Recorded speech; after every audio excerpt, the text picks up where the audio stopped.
औज़ुबिल्लाहिमिनश्शैतानिर्रजीम बिस्मिल्लाहिर्रहमानिर्रहीम। अस्सलाम वालेकुम प्यारे बच्चों, क्लास 8 सब्जेक्ट 6 टॉपिक हमारा की फीचर्स ऑफ इंडियन कॉन्स्टिट्यूशन। मैं आपका टीचर सईद इफ्तिकार। बच्चों, पिछले क्लास में हमने की फीचर्स पढ़े थे इंडियन कॉन्स्टिट्यूशन के। इंडियन कॉन्स्टिट्यूशन पढ़ा था। अब इसके की फीचर्स हम देखते हैं क्या क्या हैं। पहले तीन इसके जो की फीचर्स हैं, एक फेडरलिज्म है, एक है पार्लियामेंट फॉर्म ऑफ गवर्नमेंट, एक है सेपरेशन ऑफ पावर्स और है फंडामेंटल राइट्स और है सेक्युलरिज्म। लेकिन सबसे पहले हम देखते हैं फेडरलिज्म। फेडरलिज्म क्या है? Federalism it refers to the existence of more than one level of government in the country. In India we have central government, state government and पंचायती राज। ये जो फेडरलिज्म है, फेडरलिज्म मैंने आपको पिछले क्लास में भी बच्चों कहा था, फेडरलिज्म वो फॉर्म ऑफ गवर्नमेंट होती है, वो फॉर्म ऑफ गवर्नमेंट होती है जो अलग अलग स्टेट्स में होती है। जैसे सेंटर में हमारी गवर्नमेंट है, स्टेट में भी है, पंचायती राज है। ये एक से ज्यादा किस्म की जो गवर्नमेंट्स होती हैं उसको हम फेडरलिज्म बोलते हैं। It existence of more than, एक से ज्यादा लेवल की फॉर्म ऑफ गवर्नमेंट जो है कंट्री में, उसको हम फेडरलिज्म बोलते हैं। जैसे सेंट्रल में हमारी सेंट्रल गवर्नमेंट होती है जहां हमारे प्रधानमंत्री होते हैं, स्टेट में हमारे चीफ मिनिस्टर होते हैं, पंचायती राज में हमारा सरपंच होता है। जैसे हमारे वार्ड मेंबर्स होते हैं वो पंचायती राज में आते हैं। जो हमारे यहाँ के मिनिस्टर होते हैं, जिस तरह हमारे यहाँ मिनिस्टर्स होते हैं वो स्टेट लेवल में आते हैं। जो दूसरे मिनिस्टर जो सेंटर में होते हैं तो उनको सेंट्रल गवर्नमेंट में होते हैं, और स्टेट गवर्नमेंट और पंचायती राज। ये हमारे तीन फॉर्म ऑफ गवर्नमेंट्स हैं जो हिंदुस्तान में हैं।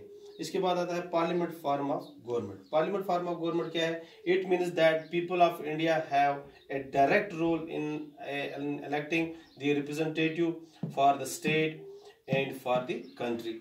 जो हम इलेक्शन जो यहाँ होते हैं, जब हम अपना वोट डालते हैं, उस दिन हमें तो हक होता है डायरेक्टली हम अपना नुमाइंदा चुन सकते हैं, चाहे वो स्टेट के लिए चुने, चाहे वो हमारे कंट्री के लिए चुने। जब यहाँ पे इलेक्शन होते हैं, यहाँ पे पार्लियामेंट इलेक्शन होते हैं, यहाँ पे असेंबली इलेक्शंस होते हैं, वो सारे इसी का हिस्सा होते हैं। हम पार्लियामेंट इलेक्शंस में हम अपने सेंटर के लिए चुनते हैं अपने प्रधानमंत्री, और जब असेंबली इलेक्शन होते हैं हम अपने चीफ मिनिस्टर को चुनते हैं। वो होता है पार्लियामेंट फॉर्म ऑफ गवर्नमेंट। तीसरा है इसका सेपरेशन ऑफ पावर्स। ये भी बच्चों मैंने आपको परसों बताया था लेकिन लिखाया नहीं था, आज आपको लिखा रहा हूँ। सेपरेशन ऑफ पावर्स क्या होता है? There are 3 organs of the government. 3 organs होते हैं, जिनके 3 जुज होते हैं, 3 उसके पहिए होते हैं गवर्नमेंट को जो चलाते हैं। उसमें सबसे पहला पहिया होता है दीज आर लेजिस्लेचर्स। जैसे मैंने आपको ऊपर कहा, वही नुमाइंदे जिनको हमने चुना था, और इलेक्टेड रिप्रेजेंटेटिव्स वो का एक पहिया होता है, तो वो इसका पहला पहिया है। दूसरा ऑर्गन इसका क्या है? द एग्जीक्यूटिव, जो people responsible for running the government. जो हमारे डीसी साहिबान होते हैं, जो हमारे डायरेक्टर साहिबान होते हैं, हमारे तहसीलदार साहिबान होते हैं, ये सब एग्जीक्यूटिव्स में आते हैं। जैसे हमारा यहाँ के केएस होता है, जैसे आईएएस होता है, जैसे वो क्वालिफाई करके जो ऑफिसर्स आते हैं, वो उन सबको एग्जीक्यूटिव पावर्स होते हैं उनके पास, वो इसको गवर्नमेंट को चलाते हैं। वो भी एक पहिए का काम करते हैं गवर्नमेंट के लिए। तीसरा और आखिरी इसका जो है वो द जुडिशरी है। जो हमारे कोर्ट्स हैं वो इसका सबसे मेन पहिया है। सिस्टम ऑफ कोर्ट्स जो सब पे कंट्रोल करता है वो जुडिशरी है। कानून से ऊपर वाला कोई नहीं होता। अगर किसी को भी कोई प्रॉब्लम हो तो वो कानून के पास जाता है।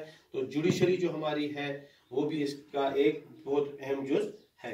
ये है सेपरेशन ऑफ पावर्स। ये अलग अलग पावर्स होते हैं। बच्चों, उम्मीद है आपको क्लास अच्छे से समझ आई होगी। हमने आज इसके की फीचर जो पढ़े कॉन्स्टिट्यूशन के, एक पढ़ा federalism, parliament form of government और सेपरेशन ऑफ पावर्स। 2 रह गए हमारे, फंडामेंटल राइट्स और सेक्युलरिज्म, वो हम कल की क्लास में पढ़ेंगे। फेडरलिज्म आपको मैंने बताया वो होते हैं, वो आपको पता है वो क्या होता है, more than 1 level of government, एक से दूसरी लेवल की गवर्नमेंट को हम फेडरलिज्म कहते हैं। पार्लियामेंट फॉर्म ऑफ गवर्नमेंट वो होती है जिसमें हम अपना नुमाइंदा डायरेक्ट चुन सकते हैं। सेपरेशन ऑफ पावर्स, जब पावर्स डिस्ट्रीब्यूट होते हैं, पावर्स 3 ऑर्गन्स हैं उसके। सबसे पहला मैंने आपको कहा लेजिस्लेचर, एग्जीक्यूटिव और जुडिशरी। उम्मीद है बच्चों आपको समझ आया होगा। इंशाल्लाह कल की क्लास में फिर मिलेंगे, तब तक खुदा हाफिज।